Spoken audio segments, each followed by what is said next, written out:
Awesome. Well, thank you for attending. Those of you who are here and those of you watching, I'm really, really grateful that you've taken the time to work with us and understand just kind of how pests exist at Big River, because it's a very different situation than I've ever experienced on another farm. So I think it's really important that we look at pest management as a community and really take steps, like actionable steps, to help us manage and prevent major pest damage just down the line, like multiple years kind of down the line. So I am really grateful that you're here. Um, for those of you who have been here, I know that you've seen some of the pests and some of the damage that we've experienced, but for new farmers coming into this land, I do just want to say that pests at Big River are prolific. They are real and here, and they probably will eat your crops. And I coming in last year knew there was going to be pests. I was educated on the types of pests I might see, but I definitely was not prepared for the amount of pest damage that I actually experienced in the field last year. So I do want to put it out there as just like a warning, just saying like there will be pest damage. And I know that's kind of doom and gloom, like, oh, sorry, but it is real and true.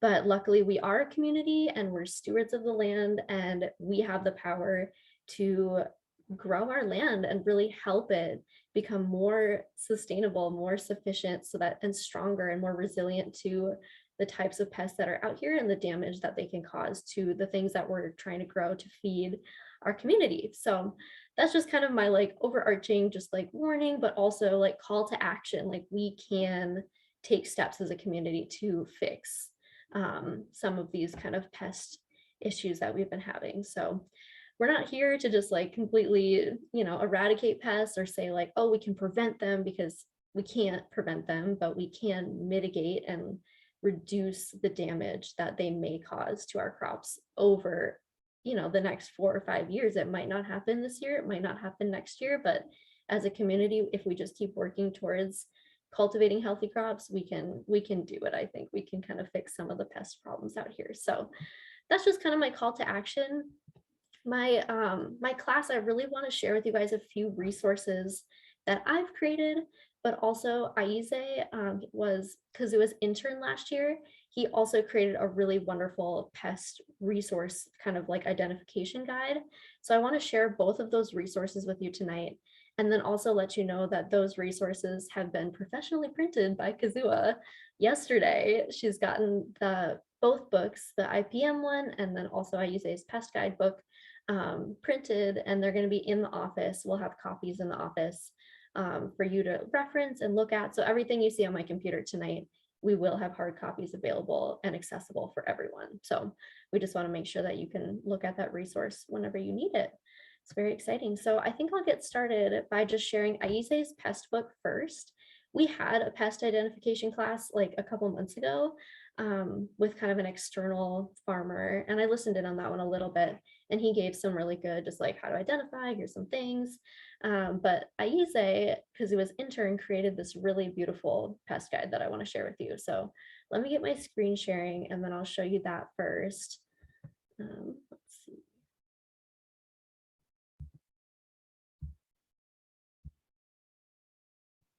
All right, can you see my screen? Yeah, okay. All right, so this here is Aize's pest identification book, and I'm not going to go through all of it with you because I definitely think that anyone can just go in and read it and identify pests like as needed. It's a very comprehensive guide, but I'll just kind of give you the rundown on like how it's kind of structured and what information is in there. So this is the pest identification guide. So this isn't really going to tell you like, I mean, it has a few resources on like what you can do to help manage pests, but a lot of it is just like, okay, this is what it looks like, this is the damage it could cause, those kinds of things. So there's like a few pages in the front of it with like all the pests that you could potentially see at Big River, and just some things like calendars of when the pests might be on your plants. And then the thing that he did that was really nice is it's beautifully kind of divided by crop family. So this is like the cucurbit crop family, and basically these are the 4 types of pests that you might see on your cucurbits at Big River through the season, like the squash bug, the cucumber beetle, the squash vine borer.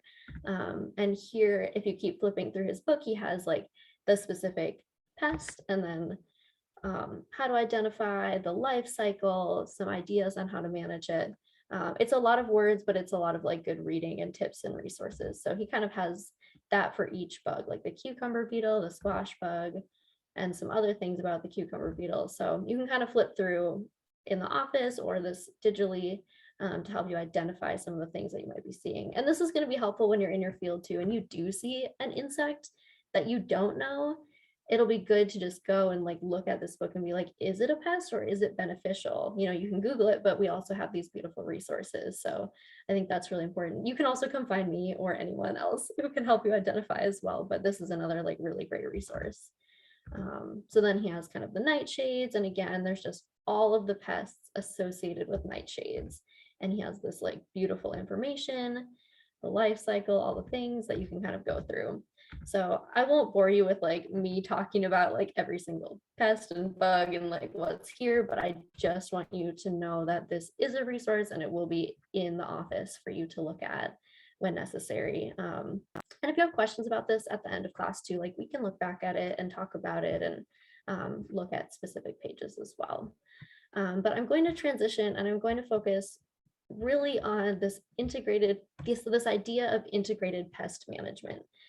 So pest management is one thing. Pest management is like what you're doing in the field, like when it's happening.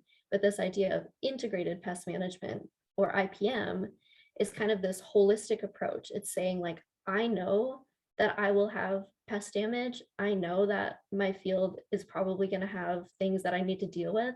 So how can I approach it in a very like holistic kind of, you know, good mindset going into it? So in this document, I've identified integrative pest management and defined it here as a plan which uses prevention and intervention when necessary to manage pest pressure in the least impactful way to the surrounding environment.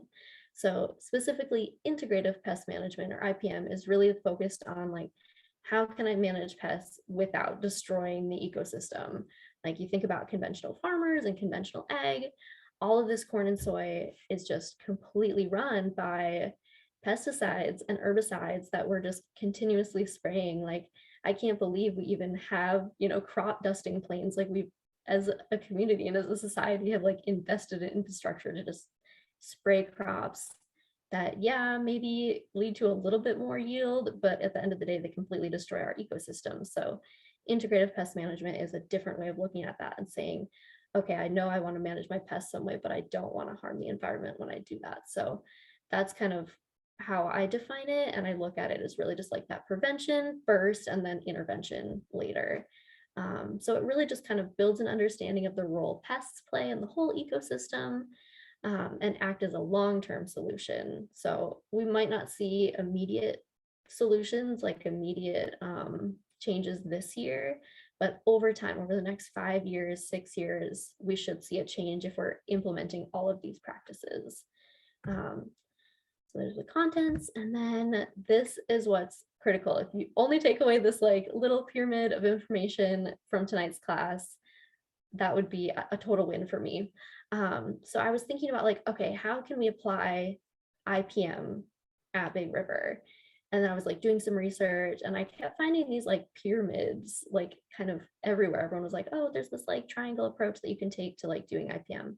So I created our own IPM pyramid for Big River.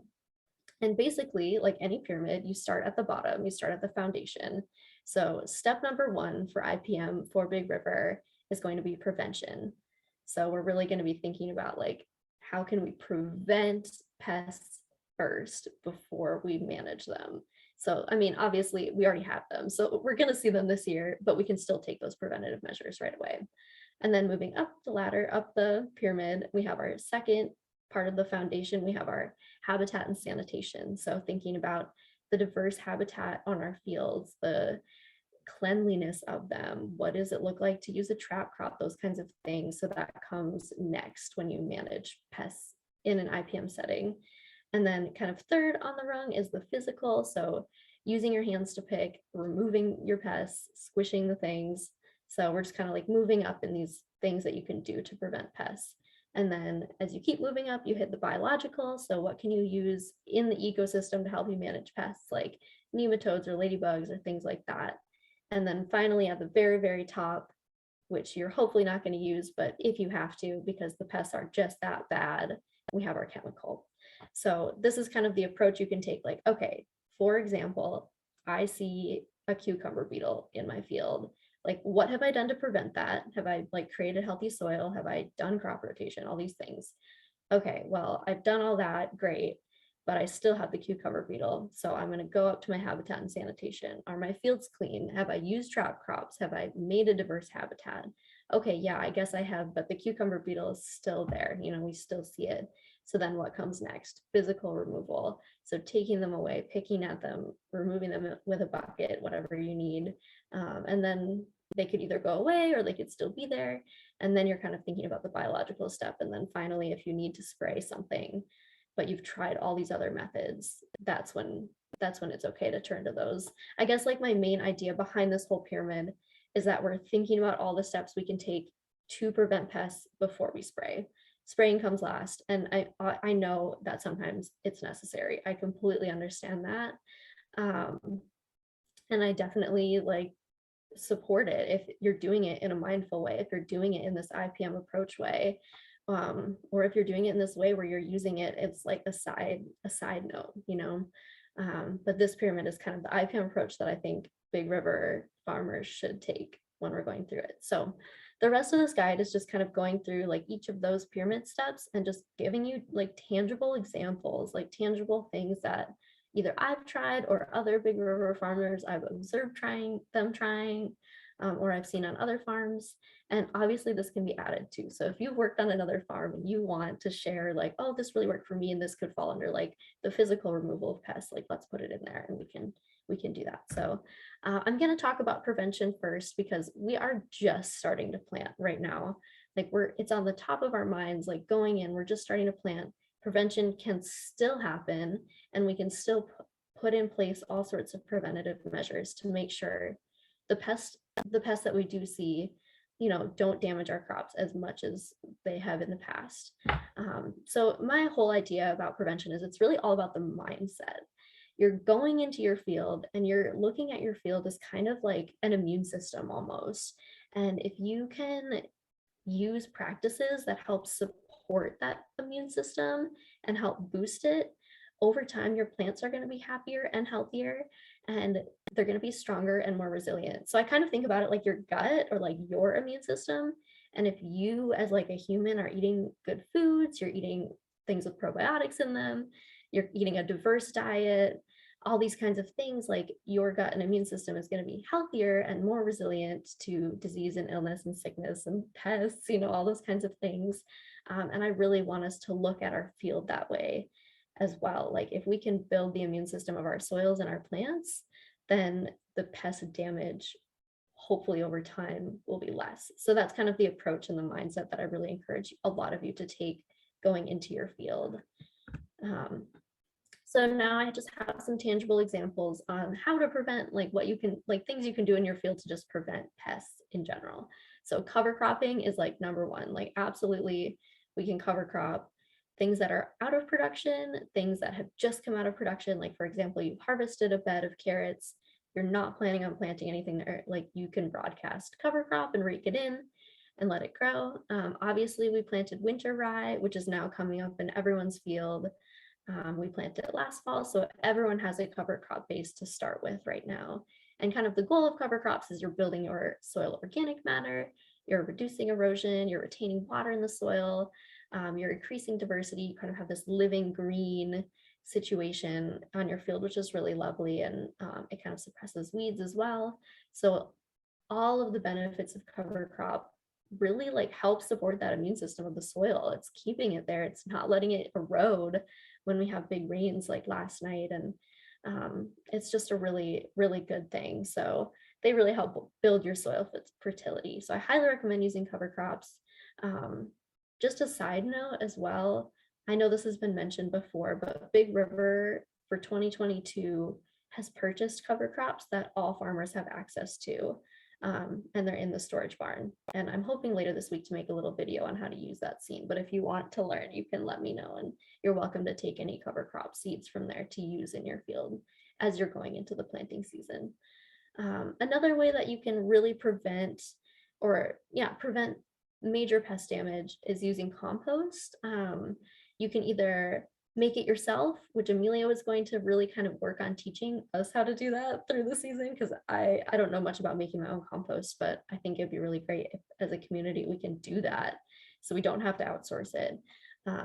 Or you can buy it. Pierce and I bought compost from Cowsmo this last year, and it's a crazy feat. It's definitely a lot of work to like spread your compost and collect it and all the things. And but it is really important because it does increase your soil organic matter and your soil health. It supports the microbes in the soil so then they can help feed your plants.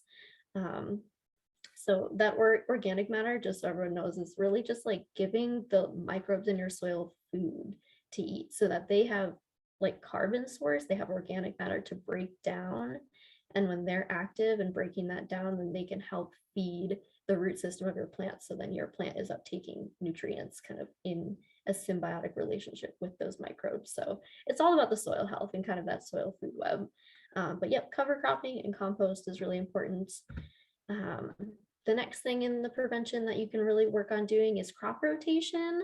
So basically that's when you take like a family of plants, let's say brassicas, so all of your kale and cabbage and arugula and radish, and there's a whole bunch of stuff in brassicas. And you pick a spot on your farm where you're going to plant brassicas in 2022. And then going into 2023, you move that block to a different spot on your farm so that you're not planting the same crop in the same soil every single year, or even in the same season. Pierce and I have been like really talking about our crop rotation this year, and we're like, okay, like I know we're gonna have spring brassicas and fall brassicas, but we can't plant those in the same spot. Or if we do, we need to cover crop in between so that we're not like just continually perpetuating anything that would feed on brassicas, like any pests that would feed on brassicas. So I definitely recommend making a map of your field and saying, this is where I'm planting my brassicas, this is where my cucurbits are going, this is where my nightshades are going this year, and then every year just like shifting it over a little bit. So just kind of taking a little bit of planning and making that happen. But it is really important because a lot of pests live in the soil, they overwinter in the soil. So if you're putting your cucumber plant in the same spot every year, those pests don't have to travel. They don't have to move to be able to feed on the thing that they like to eat. So crop rotation is really important to help prevent prolific pest damage on your crops. And finally, just another thing that Pierce and I are trying, and I know I've seen a couple other farmers try, is compost tea. It's basically just like a brewed liquid of a whole bunch of things. Like we kind of mix like forest soil and garden soil and compost and a few other things. And then we basically we have this little pond bubbler that kind of brews this little microbe tea for like a 36-hour kind of brew time. And then we inject it into our irrigation system and then spread it over our crops. We also have a little backpack sprayer that we use to spread compost teas as well. But that's really helpful to like feed the microbe community on the leaves of your plants, but also in the soil. And just kind of that increased microbial activity, the stronger the microbes are in the soil and on the plants, over time, your plants will just uptake way more nutrients and just be stronger and more resilient to pest damage, the pests that are actually out there. So yeah, again, those are kind of like my main ideas of prevention is like cover crops, compost, crop rotation, and compost tea. And those all really just add up to having a healthy soil food web.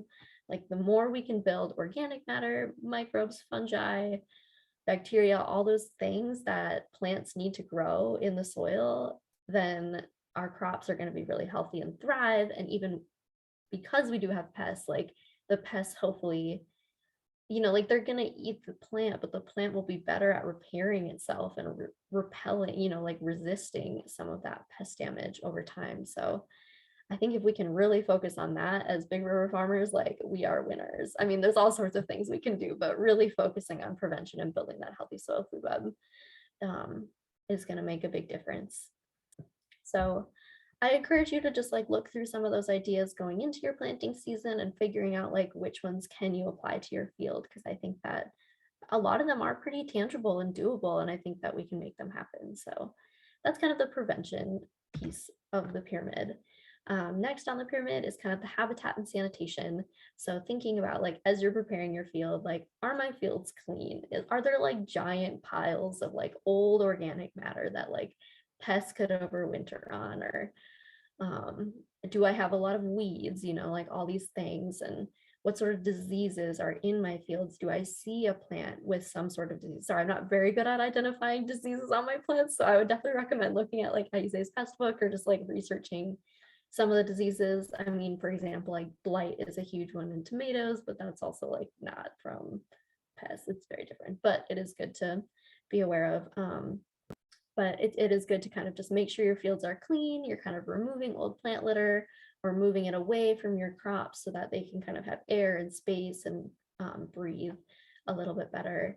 And your old crops too, when you're done harvesting them, it's best to just take them away and plant a cover crop instead of leaving old plants in the field, which I've totally done. I'm definitely a victim too, but definitely good to clean those out so then there aren't breeding grounds for pests when you're not actually harvesting from something.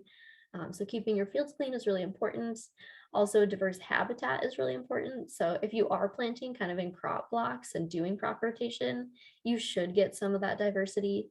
But I also love planting a lot of flowers, like wildflowers and little pollinator spaces, spaces where you can just have like beneficial insects like flocking to your farm and helping you out. And I just think that the more diverse your farm is, like the healthier it's going to be, the healthier the ecosystem is going to be just in general. So those are kind of two things you can do for making sure your fields are clean.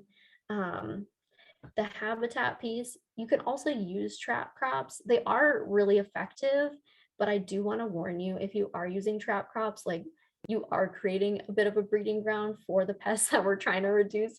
So in the short term, it's very effective, but long term, not quite, I mean, we're still gonna like be feeding the pests the thing that they want to eat. But honestly, last year I had like a big row of like broccoli and cabbage and I can't remember what else was in it, a few more brassicas, maybe kohlrabi or something. But I had planted this long bed of arugula, which is also a brassica, and the flea beetles flocked right to my arugula and ate, like they focused on my arugula, and then my broccoli and cabbage were like kind of untouched. And that was just like one little example for me of like how a trap crop worked. And it was like total like happy chance. I like was just planting the arugula because I wanted it, not as a trap crop, but then they ate that first and all my other stuff was okay. And I was like, oh, I think that's why, it's because they ate that. They like the arugula more. So, I mean, we'll talk about that more later, but yeah, planting trap crops can really help like distract the pests that you're trying to avoid, like you're giving them food and yeah, you're proliferating them a little bit, but it's also like protecting your cash crops. I mean, we're farmers and we love growing food for the community, but we also need to make a living in this capitalist society. We need to make money. So if our cash crops are being completely destroyed, then we're not going to be able to give anything, like sell anything too. So I don't think trap crops are bad. I also think that I haven't tried this personally, and I would love to hear from like other farmers about like their ideas, but figuring out how to like plant a trap crop and then terminate it so that you're kind of killing the pests that are living on it. Kazua has told me flame weeding might work really well if we did like a arugula trap crop and then flame weed it. We could try that. Yeah, so we can talk more about that, but that might be a really good solution. So then we can just like kill the pest that's living in the trap crop instead of breeding it. So that's also possible, but trap crops really do work. And as you can see in the picture, like I think honestly, this is like an arugula or mustard, some sort of brassica trap crop, and then they have like broccoli on the sides. So something's eating that, and then you can save your cash crop.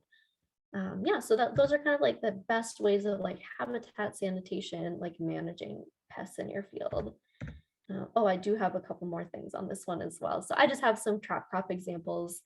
You're welcome to look through these too, but like for example, the brassica, like I was talking about, the flea beetles are very excessive here and they probably will eat a lot of your brassicas. So planting some sort of brassica that the flea beetles are more attracted to, like arugula or nasturtiums or mustard greens, can save some of your like other ones that they don't like to eat as much, like kale or cabbage, broccoli, those kinds of things. And then there's some more examples as well.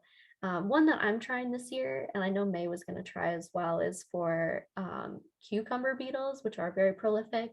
Planting a baby blue Hubbard squash. Apparently, like that winter squash in particular has like very tender flowers. There's like scientific research. I did a little bit of reading on this. It has like really tender flowers that the cucumber beetles are more attracted to. So I've already planted some in the greenhouse, and I'm gonna like transplant them out in the field when I put my cucurbits out. And basically my plan, I don't know if this will work, but I will try and let you know, is when the cucumber beetles go to the flower of the blue Hubbard squash, I'm basically just gonna like take the flower away and remove it completely from my field.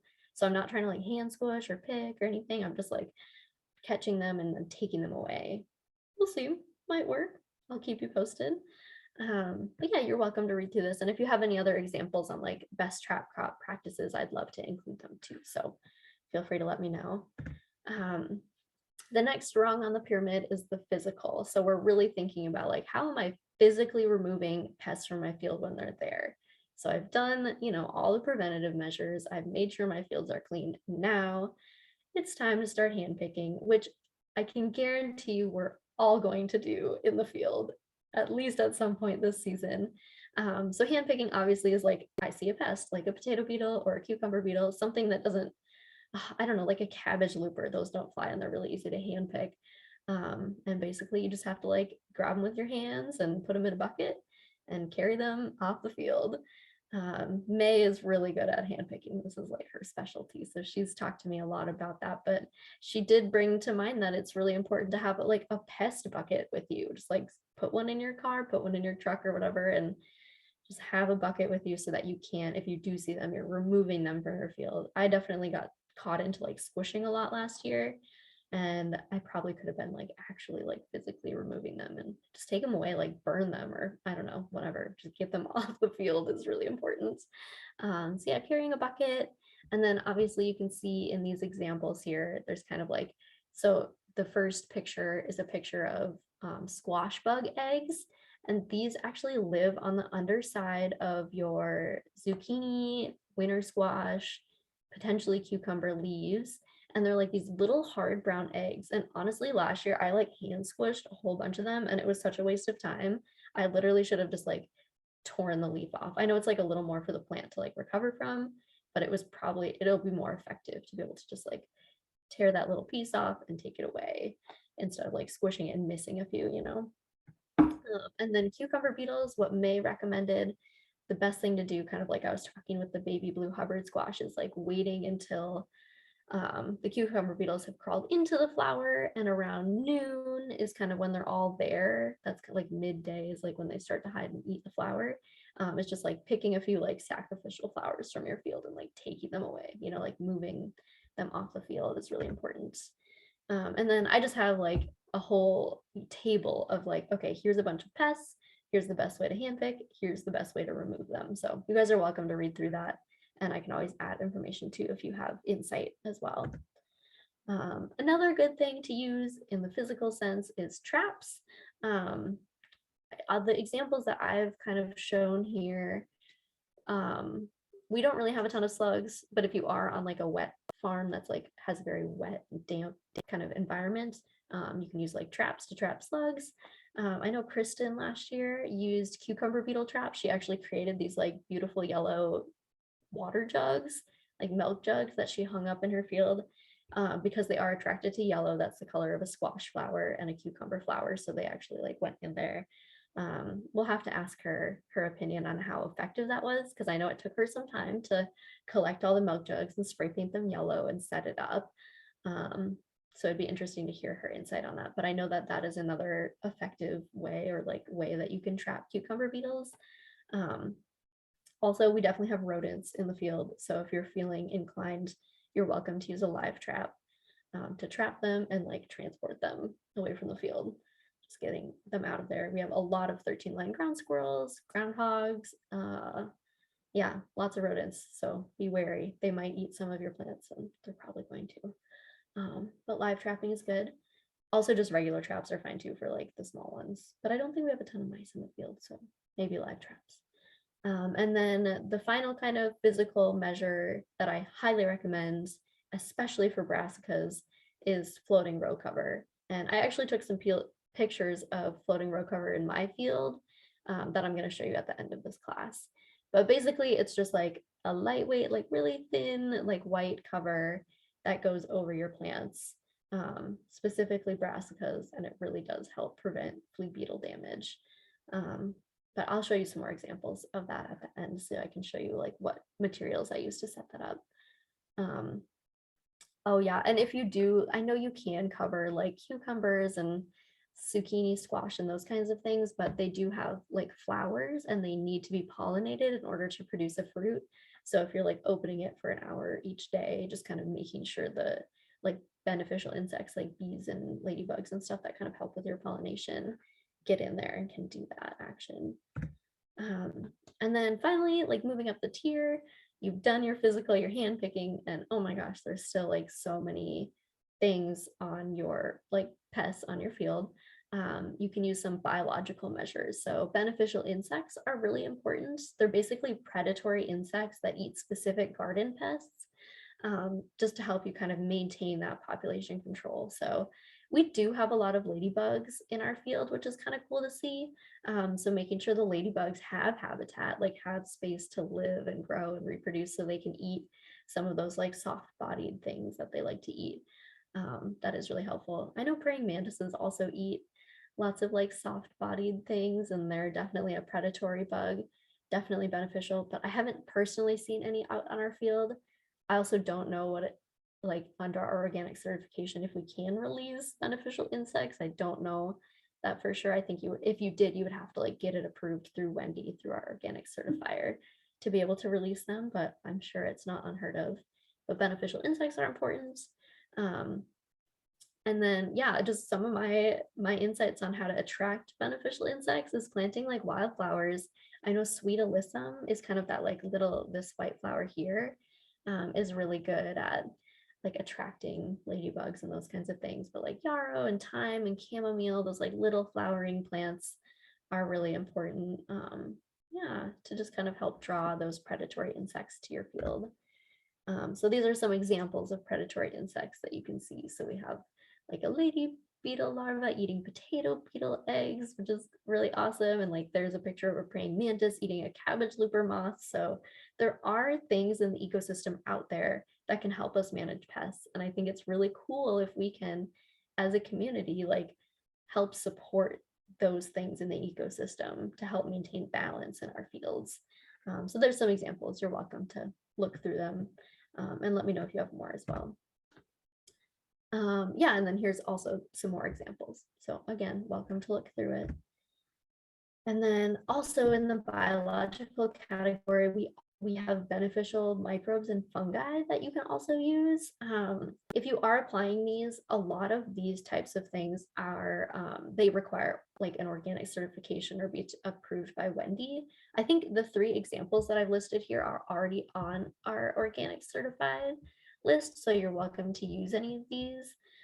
So like beneficial nematodes are kind of like a little like worm thing. They're in this picture here, but they basically like have a mouth and they eat like larvae, like pest larvae in the soil, which is really crazy. And BT is a similar thing. It's it actually no, BT is totally different. It's not like nematodes at all. BT is a naturally occurring fungus that lives in the soil and can be applied to the soil to help you manage pests as well. But basically, this like fungus, BT, is ingested by pest larvae, and it like goes into their system, and then it just like completely destroys them, like shreds them from the inside out. So it kind of disrupts that pest breeding cycle at the larva stage. So then like the cabbage looper larva or the cucumber beetle larva, like all the little things can't turn into the actual beetle or the actual cabbage moth, those kinds of things. So yeah, BT is a good one. We also have Bavaria, which is another good one. Another similar type of broad spectrum fungus that helps kind of kill soft-bodied things in larva stage. Just so everyone is aware, when you apply nematodes, BT, or Bavaria, like these kinds of things do come in bottles that have preservatives in them.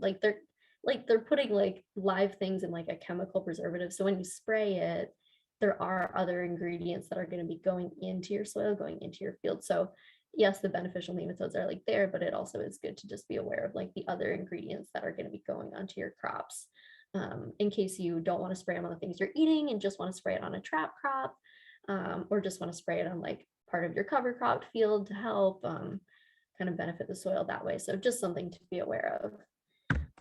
And then as a last resort, like very top of the pyramid, you've done like all of these things. You're like working towards like epitome of pest management, but like nothing's worked. Like all of your zucchini plants are completely gone. You're losing like hundreds of dollars. Like, yes, there are chemical, like certified organic chemicals that we can use to help us manage pests on the farm.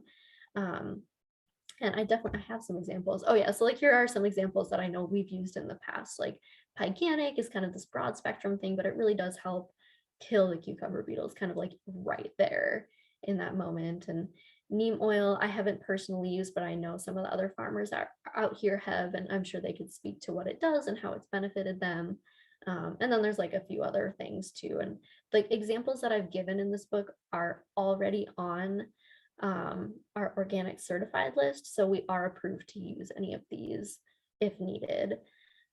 But yeah, really just thinking about like when I spray, what is the implication? You know, like how is that going to affect, you know, it might help me right now in this like very short-term moment, but how is it going to affect us long-term? Because it's really a positive feedback loop. You know, we spray, everything dies, but then everything gets worse, and then it just like continues and continues, and then we spray more and more, and the resilient things keep getting stronger and stronger. So it really is just thinking about like, okay, I do like need to use this in this moment, but I'm using it very intentionally. So yeah, there's my resources, and those are kind of just like the main things in pest management that I've gone through so far. I guess I'll pause and just see if anyone has questions. I know I've talked for a really long time now, but thank you for giving me the space to do that. Are there any questions?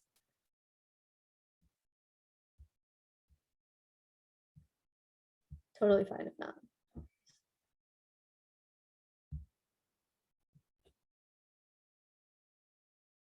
All right, well, I'm just gonna share a few like pictures that I had on my phone from last season, just to give you some like real examples. Obviously, here's the pyramid again, so this is a good thing to refer to if you're thinking about like, okay, I'm approaching my field season. What are the things I need to be thinking about when it comes to managing pests? Okay, but here's a picture of some flea beetle damage on some mustard greens that I planted last year. Honestly, this picture like actually makes the mustard greens look good. Like a week later, they were just like gone, totally shredded by flea beetles. But Eleanor, we basically, can't see your photos. oh, Yeah, oh, sorry. sorry. I Oh my can't gosh, see. I talked for so long. No, it's all good. Yeah, it's okay. Oh, okay, I see what I did I think you here. have to stop sharing and then And reshare. then go to the next one. Thanks. Mm-hmm. Oh my gosh. Okay, here and then here. Share. All right, can you see the PowerPoint now? Yes. This one, the Yes. flea beetle damage. Okay, perfect. Thank you for saying something. Mhm. But yeah, so this is flea beetle damage on my mustard greens last year. And like I was saying, like a week later, they were like totally gone and shredded just by all the flea beetles. But they do like bite, like eat these little holes in a lot of your brassicas. So there's just a real life example. These are also pictures of cucumber beetles that were on my zucchini plants last year. So you can see they are like really prolific. Like I was honestly shocked when I saw like how many there were kind of like in the middle, especially like in this picture down here, like in the middle of the plant, they're kind of going for those like tender flowers that are about to bloom. So just being aware, those are kind of some real life things that are out here. And then I actually just took these pictures of our caterpillar tunnel today. This is our floating row cover setup. I mean, everyone's probably looks like very similar, but I just wanted to give you like a real life example. So I planted prize choy, which is an Asian green under this kind of first row. And then I planted a bunch of radishes under the back row here. And basically I had these like galvanized like metal hoops that I bought from Menards. I think they just came in like a big wire circle, and then I cut them into like half circles for hoops. And I bought my floating row cover. So I basically just put the hoops on either side of the bed, and I lay my row cover out, and then I have these like cotton bags filled with sand. I just like fill them with sand and rocks and heavy things to secure them from the wind. I know there's like a hole in one of them, but that's okay. So basically, this is like kind of one of those physical measures. This is taking a physical barrier and putting it over my brassicas to keep the flea beetles from coming in. And I think that that's probably one of the most effective ways to protect like brassicas, like kale and radishes and Asian greens and mustard and that kind of stuff. Um, and then down here in the corner on the right, I actually have a picture. So there's about 10 feet between both of those row covered beds where I did plant some arugula. So I'm testing a little bit of a trap crop right there. And it hasn't sprouted yet because I planted it like 2 days ago. But I know that flea beetles are attracted to arugula. They really like tender things and nasturtiums, those kinds of things. So I'm planting that as a trap crop in between my two brassica rows. So I'm hoping that if any flea beetles are in my field, they just go straight to that arugula and eat that instead of eating all of my cash crops that are under the row cover. So there's kind of a real life example. Oh yeah, and then I also found this picture on my phone last year of some squash bug babies. So squash bugs also eat cucurbits, so like zucchini and cucumbers. And I remember like harvesting this and being like, oh my God, I think that's like a whole bunch of squash beetle babies. So I must have missed some of the eggs during their life cycle when I was hand picking eggs and they hatched, and they're just like these teeny little things. I think I did hand squish like all of these because I was like, ooh, they're so gross. But yeah, just another kind of like real life example there. So you can kind of see what to expect in the field and what's out there.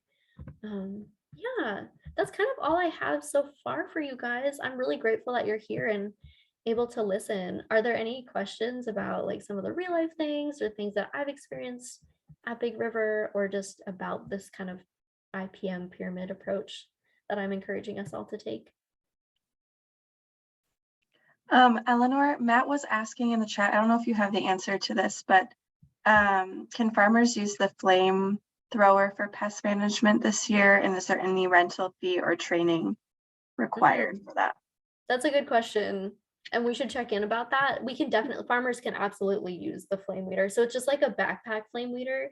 I've never personally used it, but maybe I'll give it a try and just like test it out to make sure I know how to use it. I'm sure May knows how to use it, and I'm sure Pierce could help me figure it out too. Yeah. Probably not a rental fee for this year, but we can talk about it if needed. It should be, just because we haven't talked about it in the past, but I know farmers will be able to have access to that. It's just in the tool shed. So thanks for asking.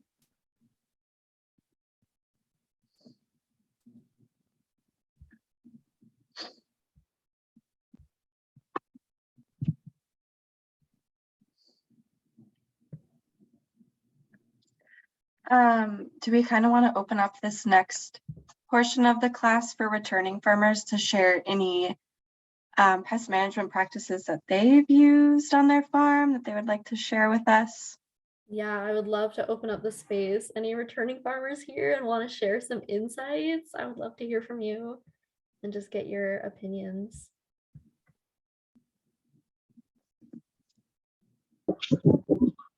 Before we transition to that, can I ask Eleanor a question regarding the compost tea thing? Yeah, absolutely. I didn't realize that we could.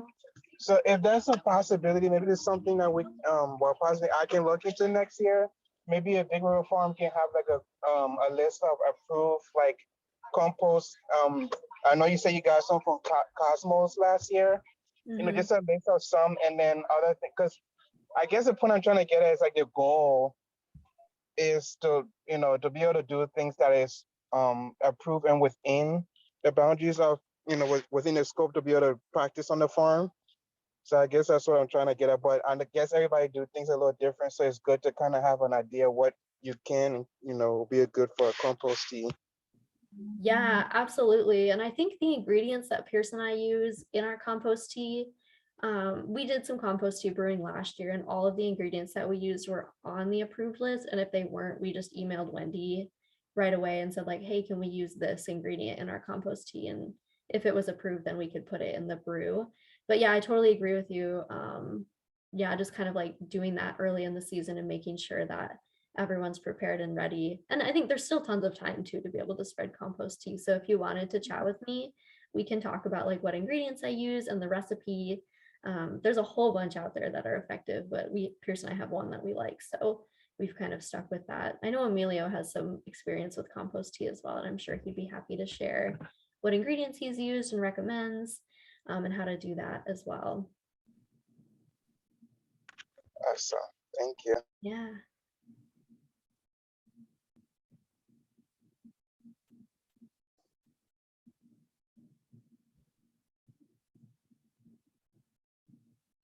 Are there any other questions before we transition to see if anyone has any insight?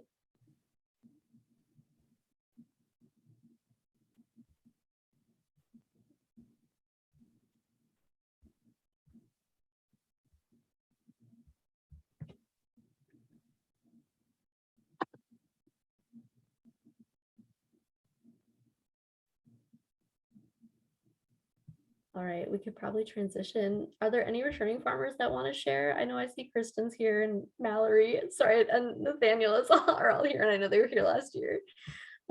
Just curious if you guys have anything you want to share. If not, that's totally fine. Like, I don't want to put you on the spot if you don't want to be on the spot, but just based on what I've shared, I definitely don't want to be the only voice talking from experience too. So I think we just don't have too much to add. I think you hit on every single strategy. And yeah, as much as we can, like prevention is great for you just to do it as one farmer. But if everyone is doing it all at the same time, it just gets exponentially more effective and makes everyone's life easier.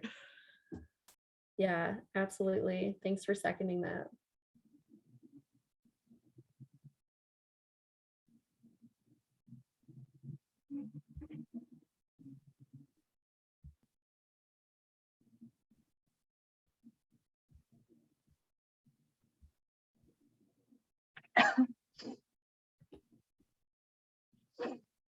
Yeah, well, if there's nothing else, that's totally fine too. There's tons of time and space to chat more about pest management, and I definitely I encourage all of you to look at those resources because it was getting them printed, obviously, and they're going to be in the office for everyone to have access to.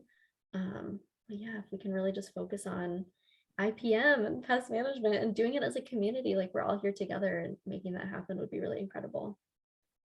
Yeah. Cool. Thanks, everyone. Yeah, thank you so much, Eleanor. That was like such a beautifully created guide. And I hope to use it, hopefully we can use it for years to come. Yeah, absolutely. Well, thank you.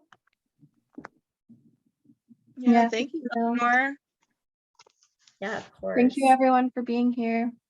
Have a good evening. Thanks for coming. Thanks, Eleanor. Thanks, everyone. Thanks for staying, Andreas. So great. Bye, Nathaniel. Bye. I'm driving, trying to hang up here. Careful. Be safe.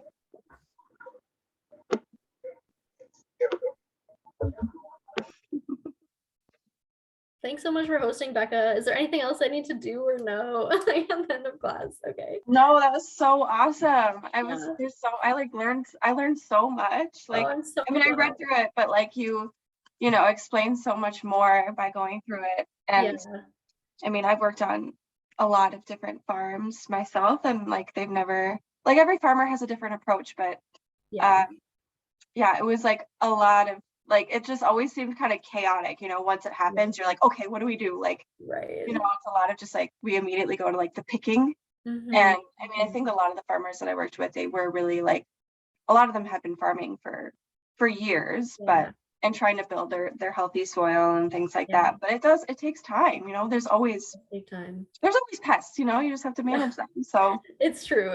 They're always going to be there. It's just like we reduce damage, so we're not just losing our crops all the time. I remember the biggest pest issue, which is was potato beetles, which is a good thing that we don't grow them, but also unfortunate because potatoes are so yummy and delicious. Great. But the potato beetles. They're just, yeah, they're Yeah. such a nuisance. But Prolific. Yeah, it's so true. Well, thank you, yeah, and thanks for creating the space for this too. I'm really glad that yeah, people yeah, are able I'm to so come. happy. And yeah, I Yeah. think if you share the recording, that would be really, really helpful, just because then Oh, people yeah. know like We're still where all the recording. guides are and yeah, the access. We're still recording.